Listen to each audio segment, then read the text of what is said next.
श्री राम। मूढ़ तो ही अतिशय अभिमाना, नारी सिखावन करस न काना। मम भुजबल आश्रित ही जानी, मारा चहस अधम अभिमानी। सिया राम। इतना ही लिखा है।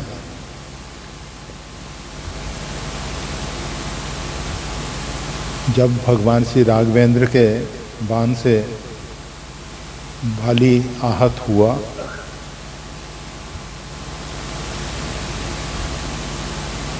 उसके मन में जो विचार चल रहे थे, जिस समय उसकी पत्नी तारा ने उसको समझाया था, सुग्रीव के साथ भगवान श्री राघवेंद्र की मित्रता हुई है, तो उसने कहा था समदर्शी रघुनाथ। रघुनाथ जी जो हैं समदर्शी हैं। बहुत से लोग सोचते हैं कि परमात्मा समदर्शी है, परंतु समदर्शी और समवर्तन दोनों में अंतर होता है। हम अपने पूरे शरीर के साथ समदर्शन रखते हैं। शरीर का प्रत्येक अंग हमको प्यारा है। शरीर के प्रत्येक अंग के लिए जितनी उसकी आवश्यकता है, उतना उसको रस और उसके लिए जो आवश्यक तत्व हैं वो उसको प्रदान किए जाते हैं।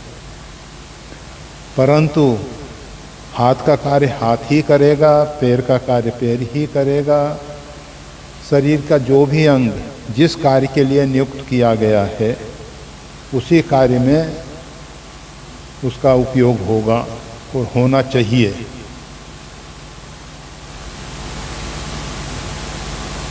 बाली ने कहा रघुनाथ जी समदर्शी हैं, और जो कदाचित पुनि मारहीं तो पुनि हूँ सनाथ। और अगर कदाचित मेरे को मार भी देंगे तो मैं सनाथ हो जाऊंगा। ये शब्द उसका बड़ा मार्मिक शब्द है। सनाथ। हम सभी जीव जो हैं अनाथ हो रहे हैं, परमात्मा को नाथ के रूप में स्वीकार नहीं करने के कारण। परमात्मा सबके नाथ हैं, सर्वनाथ हैं, परंतु हम परमात्मा को परमात्मा के रूप में स्वीकार नहीं कर पाते हैं। हम परमात्मा को एक या तो व्यक्ति बना देते हैं, व्यक्ति अर्थात जो देश काल में बंधा हुआ है। परमात्मा जो हैं देश काल से अपरिच्छिन्न हैं। परमात्मा को किसी देश में बांधा नहीं जा सकता, किसी काल में आबद्ध नहीं किया जा सकता। वो सर्वत्र परिपूर्ण है। कहो सो कहाँ जहाँ प्रभु नाही। ऐसा कोई रिक्त स्थान है ही नहीं जहाँ परमात्मा न हो। परमात्मा व्यक्ति नहीं है। परमात्मा जो है सर्वोपरि सत्ता है। वो सबके प्रति समदर्शी हैं। ये जितने भी वृक्ष वनस्पति 84 लाख प्रकार के शरीर परमात्मा ने बनाए हैं, इन सब के प्रति परमात्मा समदर्शी हैं। परंतु जिस वृक्ष को जिस प्रकार के खुराक की आवश्यकता होती है, उस प्रकार की खुराक उसको मिलती है। बीज, एक नन्हा सा बीज, उसमें पूरा वृक्ष का जीवन छिपा होता है।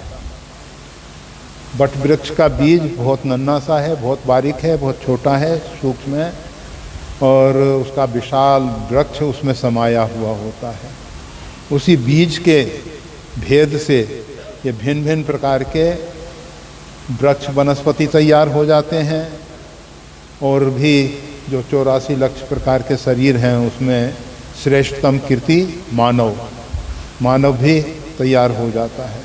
तो ये सब, परंतु परमात्मा सबके प्रति सम व्यवहार करते हैं। परंतु एक जगह गोस्वामी तुलसीदास जी ने स्पष्ट किया, तदपि करई सम विषम विहारा, भगत अभगत हृदय अंतर। भगत और अभगत जो भगवान के लिए पूर्ण रूपेण समर्पित है, जो दिन रात परमात्मा के चिंतन में डूबा हुआ है, जिसको परमात्मा के लिए हमेशा चिंता होती है कि हमारे प्रभु को किसी प्रकार से भी किसी भी परिस्थिति में कष्ट ना होने पाए, उसके लिए जब हम अर्चा विग्रह रखते हैं, अर्चा विग्रह रख के उसकी सेवा करते हैं, क्योंकि वो जो सर्वत्र परिपूर्ण रहने वाला परमात्मा है, उसकी आराधना उपासना करना बहुत बहुत कठिन है। इसलिए हम उसको एक स्थान विशेष पे एक अर्चा विग्रह के रूप में, अर्चा अवतार के रूप में स्वीकार करके उनकी अर्चा की सेवा पूजा किया करते हैं। और उसके विषय में कि अभी ठाकुर जी को ठंडी ना लगे, अभी गर्मी ना लगे, अभी वर्षा से परेशानी ना होने पाए, किसी प्रकार के अन्य कारणों से इनको तकलीफ ना होने पाए, समय पे इनको जल इत्यादि की व्यवस्था हो, भोजन इत्यादि की व्यवस्था हो, भोजन में भी, और वस्त्र इत्यादि सब। तो इस प्रकार से जो भक्त भगवान का हर एक समय चिंतन करते रहते हैं, हर एक समय उनकी चिंता करते रहते हैं, तो भगवान भी उन भक्तों का उसी प्रकार से ये यथा माम प्रपद्यन्ते, जो मेरे को जिस भाव से जिस प्रकार से भजता है, भगवान भी उसको उसी प्रकार से भजते हैं। तो भगवान हैं समदर्शी, परंतु समवर्ती नहीं हैं। और भी हम हमेशा कहा करते हैं कि भगवान जैसे सूर्य है, उसका प्रकाश सबके लिए समान रूप में आ रहा है, फिर भी एक दर्पण है, मिरर, जिस पे वो कांच पे प्रकाश पड़ के रिफ्लेक्ट हो जाता है, परावर्तित हो जाता है, और परावर्तित होने के बाद जैसा का तैसा उसको वापस कर दिया जाता है। एक ट्रांसपेरेंट कांच है, पारदर्शी कांच है, जिसमें से सूर्य का प्रकाश जैसा है वैसा अंदर आ जाता है। एक हरे रंग का कांच है, तो हरे रंग के कांच में सूर्य की हरित आभा दिखाई देने लगती है। इसी प्रकार से भिन्न भिन्न पदार्थों में भी, काले पदार्थों में सूर्य का जो भी डार्क गहरे रंग के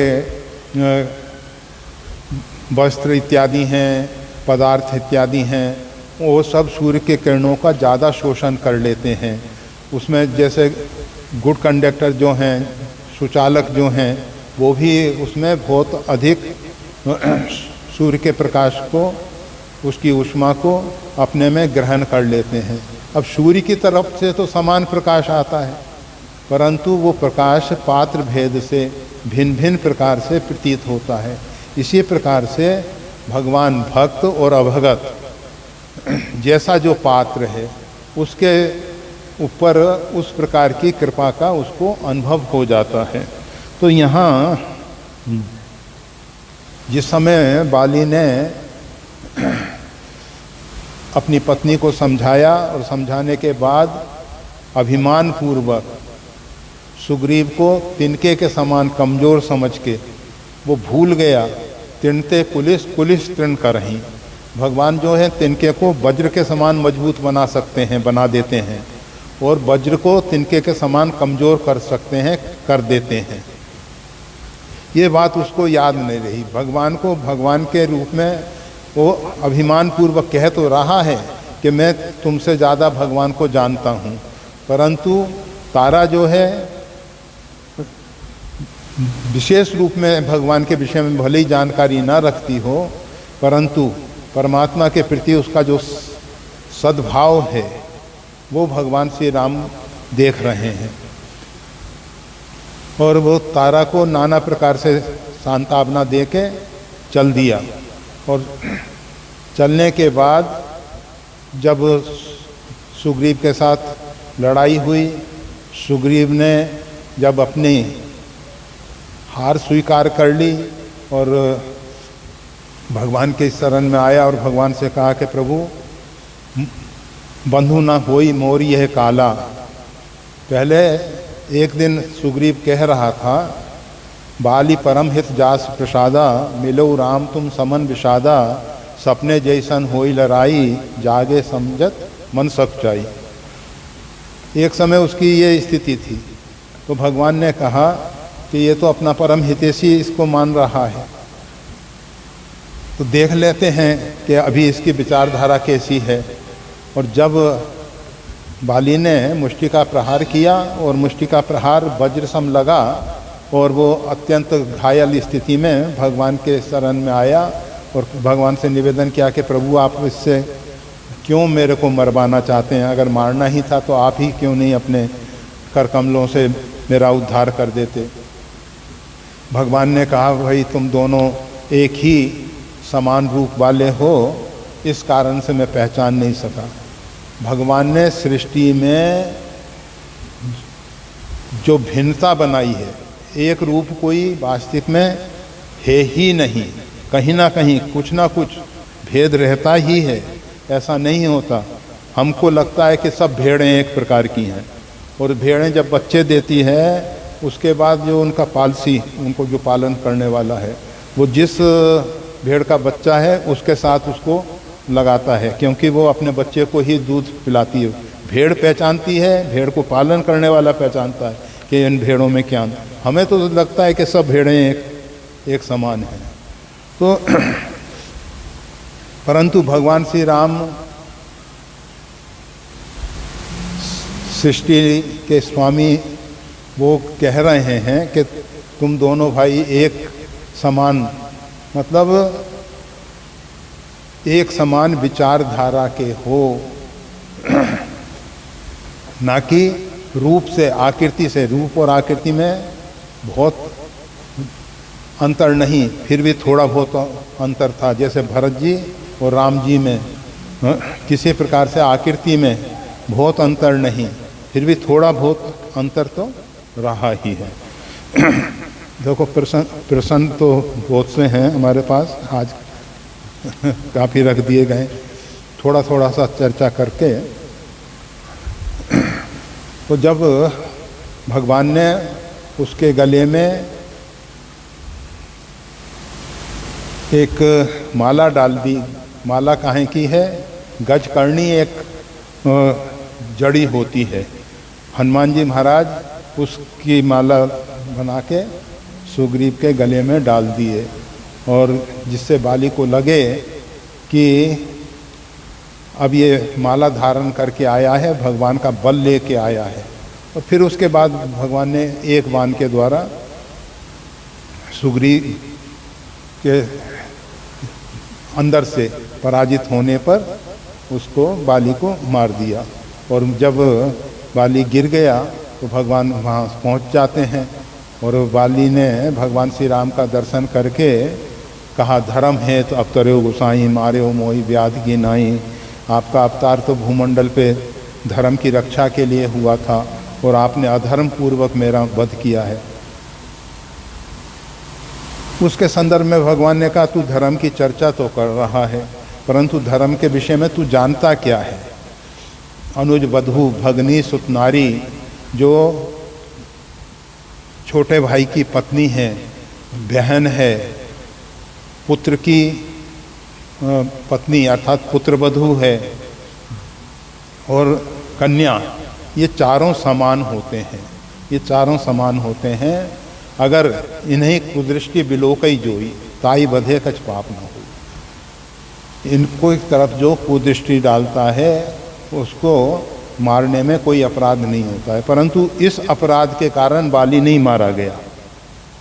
ये हमेशा ख्याल रखना। रामचरितमानस में एक जगह आया है, जई अगवदेव व्याध जिम बाली, फिर सुकंठ सोई कीन कुचाली। जिस पाप के कारण बाली मारा गया, सोई अपराध सुग्रीव ने किया है, और भगवान ने सपनों सो न राम ही है। भगवान ने स्वप्न में भी उस तरफ देखा नहीं। तो बाली को भगवान ने अनुज वधू को रखने के कारण मारा हो, ऐसा नहीं है। मूल जो कारण है वो यहाँ है। मूड तो ही अतिशय अभिमाना, भगवान को अभिमान अच्छा नहीं लगता है। जन अभिमान न राखें काऊ, उमा राम कर मृदुल स्वभाव। भगवान का जो कोमल स्वभाव है, भगवान अपने भक्तों का, अपने आश्रितों का, जो भगवान के शरणापन हो जाते हैं, उनका अभिमान नहीं रखते हैं, उनका अभिमान नहीं रखते हैं। और इसीलिए भगवान उसको जो मार रहे हैं, उसके पीछे मम भुज बल आश्रित ही जानी, मारा चाह सधमानी।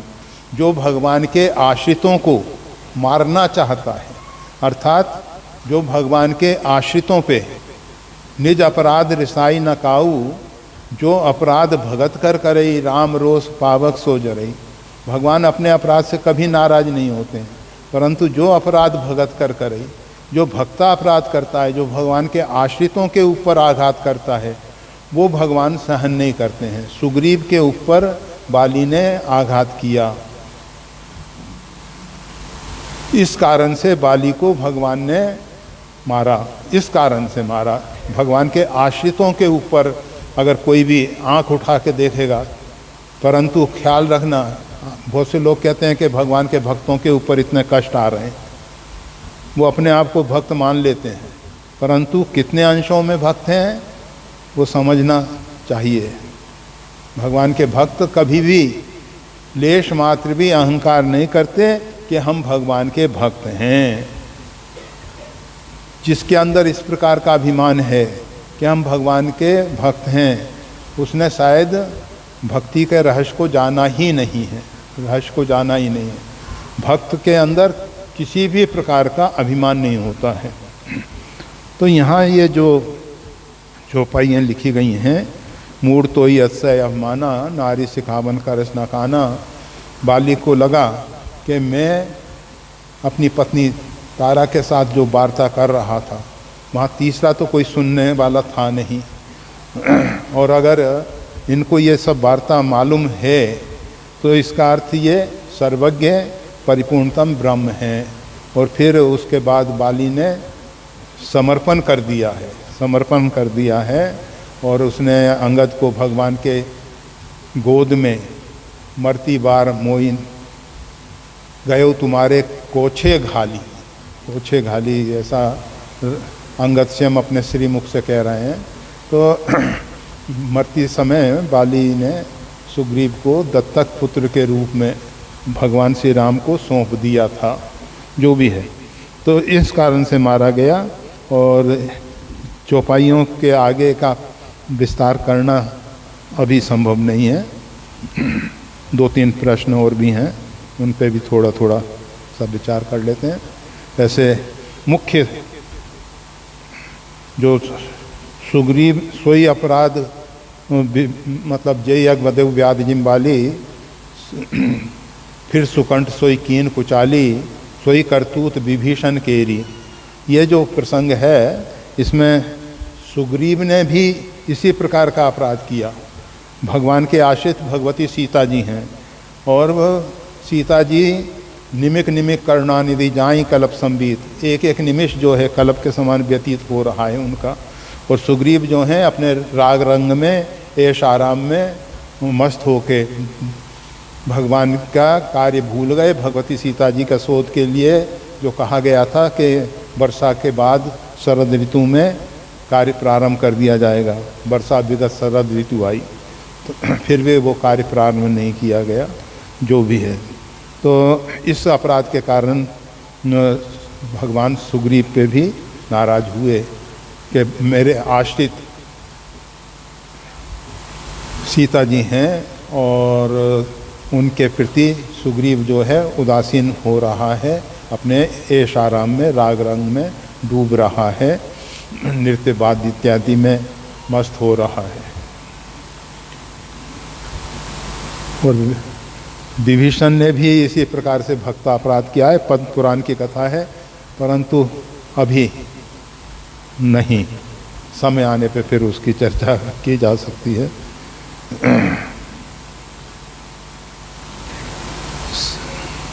रावण का उत्तम कुल ऋषि पुलस्त के नाती बुद्धिमान ज्ञानी होते हुए भी जीवन पर्यंत कुमार्ग पर चलने का क्या कारण बना, प्रकाश डालने की कृपा करें।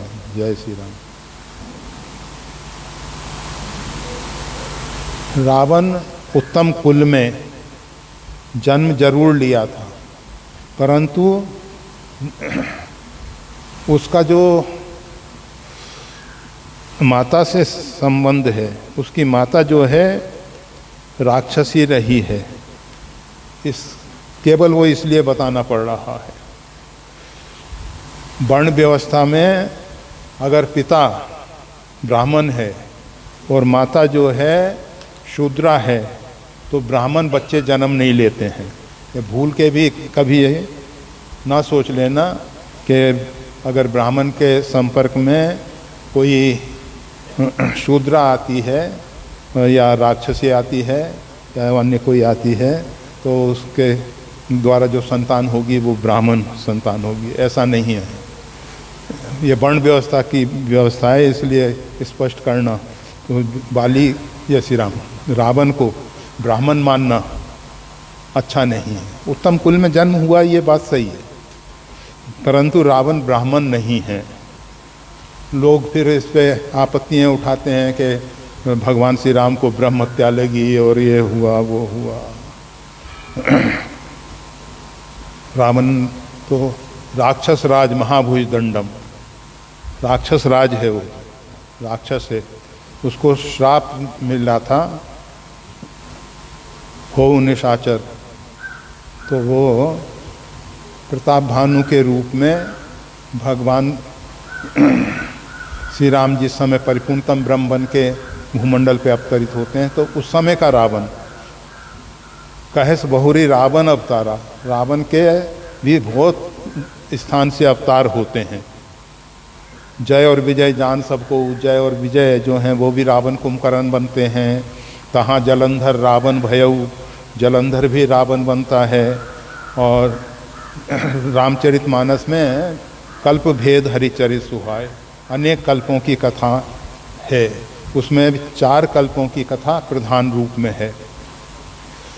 एक समय भगवान परिपूर्णतम ब्रह्म जो सांकेताधीश वो आते हैं, एक समय नारायण जो हैं वो राम बनते हैं, लक्ष्मी जी जो हैं वो सीता जी बन जाती हैं, शंख और चक्र भरत शत्रुघ्न बनते हैं, और शेष जी जो हैं लक्ष्मण जी बनते हैं। और जिस समय परिपूर्णतम ब्रह्म आते हैं, अंसन सहित मनुज अवतारा लेहूं दिनकर वंश उदारा, तो उस समय परिपूर्णतम ब्रह्म जब आते हैं तो ब्रह्मा विष्णु महेश जासु अंशते उपजई नाना शिव विरंची विष्णु भगवाना, उनके अंश से जो अनेक अनेक ब्रह्मा विष्णु महेश जायमान होते हैं वो हैं भगवान श्री राम। तो भगवान श्री राम के अंश विष्णु जो हैं भरत जी बन जाते हैं। विश्व भरण पोषण कर जोई ताकर नाम भरत असोई, जाके सुमरनते रिपुनासा नाम शत्रुघ्न वेद प्रकाशा। शत्रुघ्न जी जो हैं शंकर जी के अवतार होते हैं। लक्षण धाम राम प्रिय सकल जगत आधार, जो सकल जगत के आधार हैं, गुरु वशिष्ठ इराका लक्ष्मण नाम उदार। तो लक्ष्मण जी जो हैं ब्रह्मा जी के अवतार होते हैं। तो इस प्रकार से ये भिन्न भिन्न कल्पों में रावण, पर रावण के जो पूर्व के वृतांत हैं, रावण कौन बनता है, तो प्रताप भानु के रूप में रावण की जो या प्रताप भानु की जो महत्वाकांक्षा है इतनी बढ़ गई जिसने रावण बना दिया। ये हम सब के लिए बहुत विचारणीय प्रसंग है। वैसे जलंधर भी रावण बनता है, वो भी विचारणीय प्रसंग है, और जय और विजय बनते हैं रावण, वो भी विचारणीय प्रसंग है। और जो परिपूर्णतम ब्रह्म भगवान श्री राम आते हैं जिस रावण के वध के लिए, वो रावण प्रताप भानु और अरिमर्दन, वो बहुत अधिक वैसे सभी रामचरितमानस में रावण के जितने भी अवतार हैं उन रावण के अवतार के प्रसंगों को पढ़ के सोच के समझ के प्रेरणा लेनी चाहिए, जिससे हम रावण ना बन जाएं। अधिकांश लोग जो हैं इस विषय में ख्याल नहीं करते हैं और उसके दुष्परिणाम आज ये देखने को मिल रहे हैं कि समाज में रावणों की संख्या बढ़ती जा रही है। हर साल विजयादशमी पे आप रावण के पुतले फूंक देते हो, परंतु सबके हृदय में जो रावण बैठा हुआ है उस रावण का वध कोई नहीं करता, उस पुतले को जलाने की कोशिश कोई नहीं करता। विनय पत्रिका में गोस्वामी तुलसीदास जी महाराज बताते हैं, मोह दस मोल तासु भ्रात अहंकार। मोह दस मोल, ये मोह रूपी जो रावण है, कहस बहुरी नारद अवतारा, पुनि नारद कर मोह अपारा। नारद को मोह हो गया, अपरिमित मोह हुआ है। तो रावण नारद जी के ऊपर सवार हो गया था। केवल नारद ऊपर से ऋषि के रूप में, देव ऋषि के रूप में थे, परंतु अंदर पूरा रावण कामादि विकारों से ग्रसित हो गए और नारद जी को भी फिर अभिमान हो गया। सबसे बड़ा अभिमान ये हो गया, जिता काम अहमिति मन माही। हम सब भी जब ये सोचते हैं कि ये कार्य हमने कर लिया, हमने कामादि विकारों पे विजय पाली है, हम निर्लोभी हैं, हम साधु हैं, हम संत हैं, हम सद्ग्रस्त हैं, हम ब्राह्मण हैं, हम क्षत्रिय हैं, ये जो अभिमान हमारे अंदर प्रवेश कर जाते हैं, ये रावण बनने की भूमिका में बहुत महत्वपूर्ण कार्य करते हैं। उसके बाद फिर जब हमारे अंदर जो महत्वाकांक्षाएं आ जाती हैं, जो प्रताप भानु के अंदर प्रत्यक्ष दिखाई देती है। प्रताप भानु का चरित्र वैसे तो सुना होगा, आप सबने पढ़ा होगा रामचरितमानस में, उसका भी कुछ अंश जो महत्वपूर्ण उसके अंश हैं उनका थोड़ा सा स्पर्श कर लेते हैं। प्रताप भानु जो एक ऐसा राजा है जिसके पिता जो हैं सत्य केतु, उनके पिताजी का नाम है, और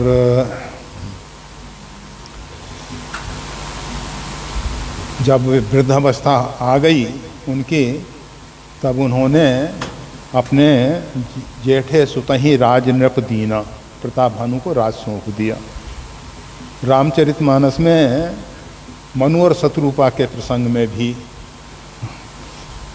राजा उत्तानपाद को महाराज मनु जी ने राज प्रदान किया है। और उस समय गोस्वामी तुलसीदास जी लिखते हैं, जेठे सुतही बरबस राज सुतही नृप दीना। जबरदस्ती उत्तानपाद नहीं चाहते थे कि उनको राज दिया जाए, परंतु प्रताप भानु के अंदर इस प्रकार की अभिप्सा थी कि उसको राजा बनाया जाए। जेठे सुतही राज नृप दीना दिया, और वो तत्काल इंतजार में ही बैठे थे कि कब पिता मेरे को राजपद सौंपें, और उसके लिए पूर्ण रूपेण तैयार बैठे हैं। और यहाँ उत्तानपाद नहीं चाहते हैं कि पिता जो हैं उनको छोड़ के उनका वरदहस्त, उनकी छत्र छाया से उनको वंचित होना पड़े। तो उत्तानपाद और प्रताप भानु में पहला अंतर तो यहाँ दिखाई देता है। फिर वो जब उसको राज मिल गया तो उसने सबसे पहले क्या किया, जहाँ तहाँ पर ही अनेक लड़ाई, अपने राज का विस्तार करना शुरू कर दी। राज की रक्षा करना, अपनी सीमाओं की रक्षा करना राजा का कर्तव्य है, परंतु राज के विस्तार के लिए अनावश्यक सेना का और विपक्ष की सेना का और विपक्ष के राजा का वध करना और अनेकों को बिना कारण के मरवा देना अच्छी बात नहीं है। अपनी सीमा तक की रक्षा करना तो सबका कर्तव्य है, परंतु इन्होंने अपने राज के विस्तार के लिए अनेक स्थानों पे युद्ध किए। जो राजा पहले से उनके आगे नतमस्तक हो गए, समर्पित हो गए, उनको तो उनका राज दे दिया गया। और जो उनके सामने झुकने को तैयार नहीं थे, उनसे अनेक प्रकार से लड़ाई हुई और उनको पराजित होने पड़ा। उसमें से ही एक राजा पराजित होकर कपटी मुनि बन के बैठा है। बहुत से लोगों के मन में विचार आता है कि प्रताप भानु एक जब अच्छा राजा था। अच्छा राजा कैसे दिखाई दिया? राज्य का विस्तार कर लेने के बाद उसने अनेक यज्ञ अनुष्ठान करके समाज को दिखाया कि हम बहुत सद्भावना वाले हैं। और यज्ञ में भी वासुदेव अर्पित जो यज्ञ का फल है वो भगवान वासुदेव के लिए समर्पित करता था। वासुदेव अर्थात जो सब में निवास करने वाले हैं, जिसमें संपूर्ण चर अचर निवास करते हैं, वो वासुदेव, उनके लिए वो समर्पित कर रहा है। अर्थात यज्ञ का फल सार्वभौम अस्तित्व के लिए समर्पित करता है। ये ऊपर से दिखाता है, अंदर से उसके मन में वासनाएं भरी हुई हैं। वो वासनाओं का मतलब प्रत्यक्ष दर्शन कब होता है? जब वो कपटी मुनि के पास पहुंचता है। समय हमको कह रहा है कि यह प्रसंग बहुत विस्तार वाला है, तो जितना उसका सारांश हो पाएगा किया जाता है। प्रताप भानु यज्ञ अनुष्ठान करता है, उसमें भगवान नारायण के लिए, भगवान वासुदेव के लिए उसका फल समर्पित करता है और भी धार्मिक अनुष्ठान इत्यादि करता हुआ नजर आता है। इसके साथ उसकी एक जो कमी है वो आखेट में जाता है। राजाओं के लिए आखेट निर्देश दिया गया है। राजा जो हैं, भगवान श्री राम भी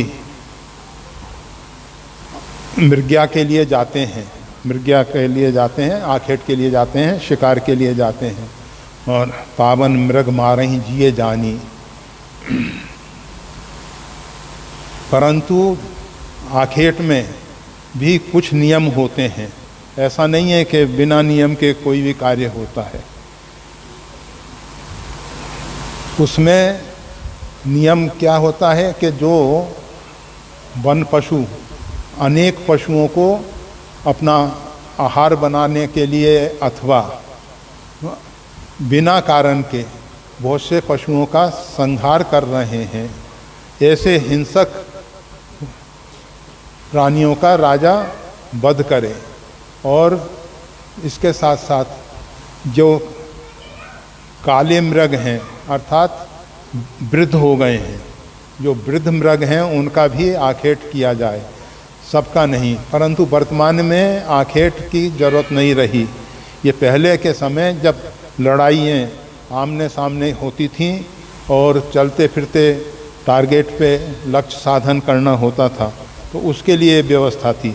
आजकल लक्ष्य साधन के लिए दूसरे अनेक प्रकार के टारगेट मिल गए हैं, जिसमें अब वो ज़रूरत नहीं रही है, परंतु प्राचीन समय में रही थी। तो राजा प्रताप भानु आखेट के लिए जाता है और आखेट में बहुत से पशुओं का संहार करता है। केवल पशुओं का संहार ही नहीं करता है, पशुओं के संहार के साथ साथ फिर भी उसको तृप्ति नहीं होती है। ये उसकी सबसे बड़ी कमजोरी है। किसी भी इतने पशुओं को उसने मारा, शिकार किया, फिर भी उससे तृप्ति नहीं। एक सुअर आ गया जो कालकेतु नाम का राक्षस है, वही सुअर बन के वहाँ आया है और उसने फिर प्रताप भानु को बहुत दूर तक ले गया है। राजा अकेला रह गया है वन में और सब मंत्री इत्यादि पीछे छूट गए। प्रताप भानु को चाहिए था कि इतने पशुओं को मार लिया, अब एक को छोड़ भी दें तो उसमें क्या बिगड़ जाएगा, परंतु अहम पे, उसके ईगो पे आघात होता था, अहंकार पे आघात होता था। इस कारण से वो उसको छोड़ने को तैयार नहीं, और उसके पीछे पीछे 70 योजन दूरी तक चला गया। बहुत मतलब 1 योजन 8 कोस का होता है, तो 70 योजन दूरी तक वो चला गया है।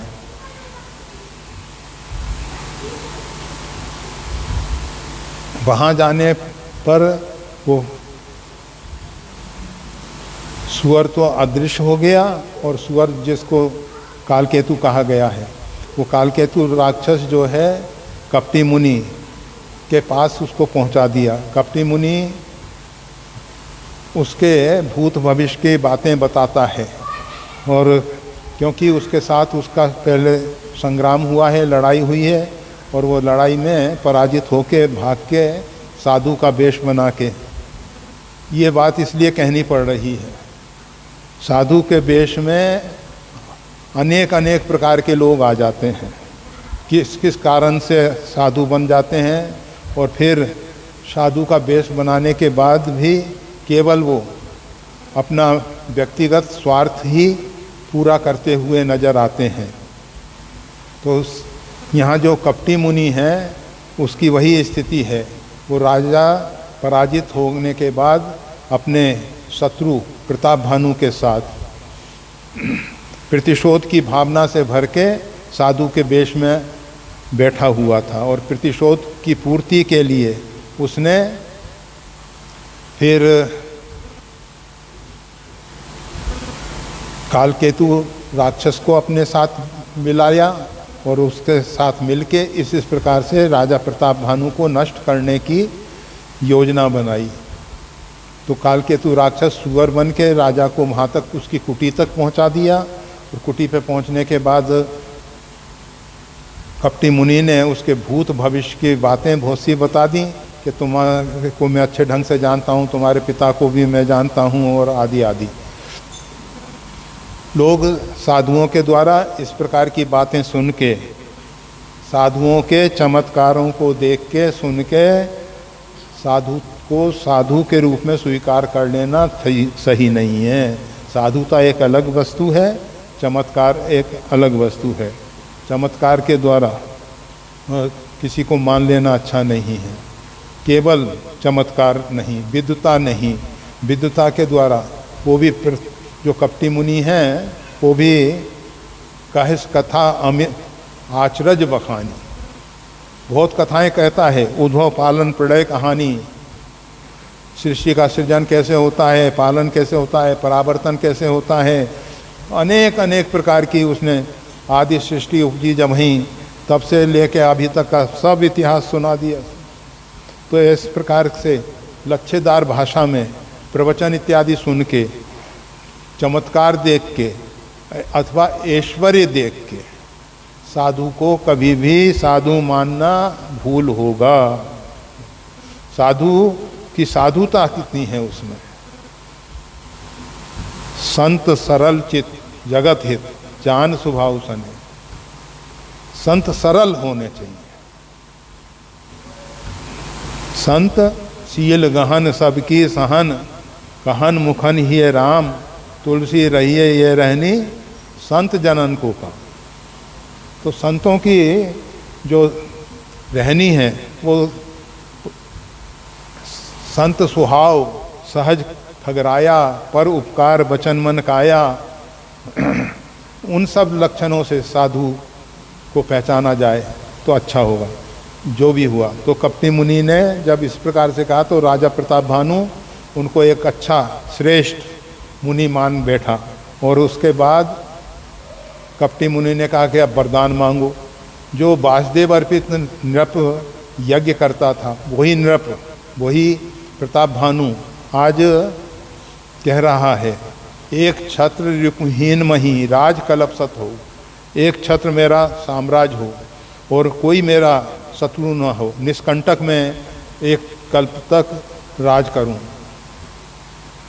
तो इस प्रकार से अगर वो सच्चे साधु के रूप में उनको मान रहा था तो उनसे कहना था कि भगवान ने बहुत कृपा की है, मेरा राज विस्तार सब हो चुका है, प्रजा भी सुखी है, सब बातें हैं, आनंद हैं, अब तो बस एक भक्ति की कमी है, तो आप ऐसा आशीर्वाद दीजिए कि अब जो शेष जीवन है वो भक्ति में व्यतीत किया जाए।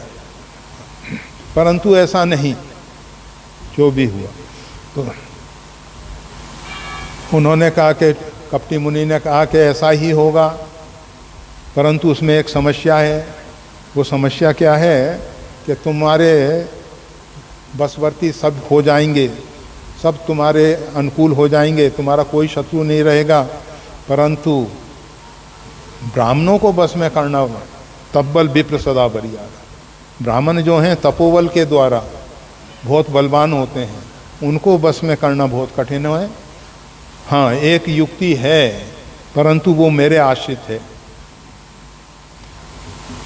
कहा कि वो महाराज क्या है? कहा कि मैं वहाँ जा के रसोई बनाऊं और ब्राह्मणों को तुम भोजन के लिए आमंत्रित करना, और उसमें जो जो आपके यहाँ भोजन करेगा, फिर उनके परिवार में जो भोजन करेगा वो सब आपके आश्रित होते चले जाएंगे।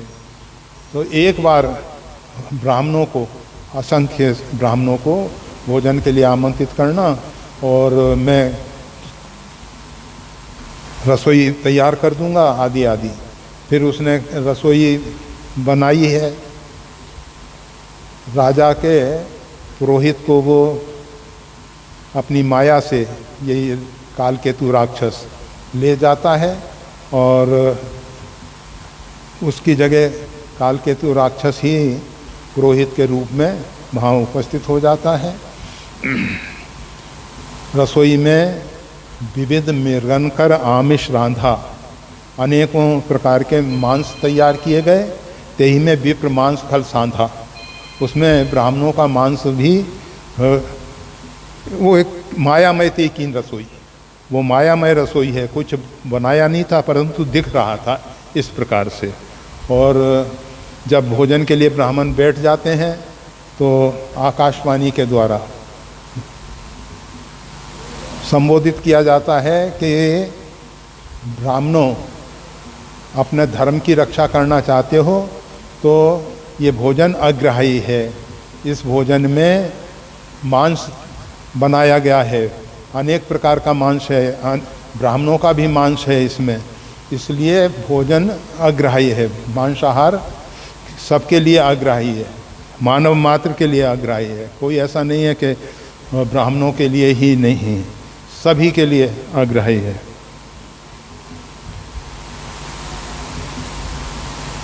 ब्राह्मणों ने उठ के श्राप दे दिया, और श्राप देने के बाद कि तुम्हारे परिवार में कोई नहीं रहेगा, तुम भयंकर राक्षस हो जाओ। हुआ भी ऐसा ही। तो ये रावण के पूर्व जन्म की कथा है। कौन, उसके अंदर जो बहुत अधिक महत्वाकांक्षाएं बढ़ती गईं, किस किस प्रकार से उसने छल पूर्वक, कपट पूर्वक अपना कार्य साधना चाहा है, उसके कारण वो ठगा गया है। फिर जो उसने देखा कि साधु के वेश में, वो तो उसको साधु मानता था, इसलिए साधुओं के साथ, ब्राह्मणों ने श्राप दिया तो ब्राह्मणों के साथ, और यज्ञ इत्यादि का विरोध। तो ये जो रावण इतना जो अत्याचार करता था, कुमार्ग पर चलने का क्या कारण बना? अंतिम समय जो उसके वासना रही, प्रतिशोध की वासना, प्रताप भानु के अंदर जो प्रतिशोध की भावना थी कि इन लोगों ने मेरे को ठगा है, मैं अब इनको समूल नष्ट करूंगा, ऐसा भाव लेके वो रावण के रूप में जन्म लिया है। तो ये पूर्व जन्म की वासनाएं जो हैं हमको वर्तमान जीवन में प्रेरित करती हैं। आज बहुत से व्यक्ति जो नाना प्रकार के कुकर्मों में प्रवृत्त हो रहे हैं, तो उसमें पूर्व जन्म का भी कारण होता है। ऐसा नहीं है कि केवल वर्तमान ही उसमें कारण होता है। तो रावण के विषय में इतना ही, और समय काफ़ी हो गया है। और ये दो, एक तो मतंग बाबा का है, पता नहीं मतंग बाबा आ गए क्या? आ गए, अच्छा। तो मतंग बाबा आ ही गए हैं, उनके प्रश्न का उत्तर। और एक दूसरा भगवान नाम स्मरण में नित्य मन लगा रहे, कृपया सरल उपाय। तो ये सब अगर समय रहा तो कल चर्चा हो सकेगी, अगर ये प्रश्न पुनः सामने आए तो। श्री राम। जय श्री राम।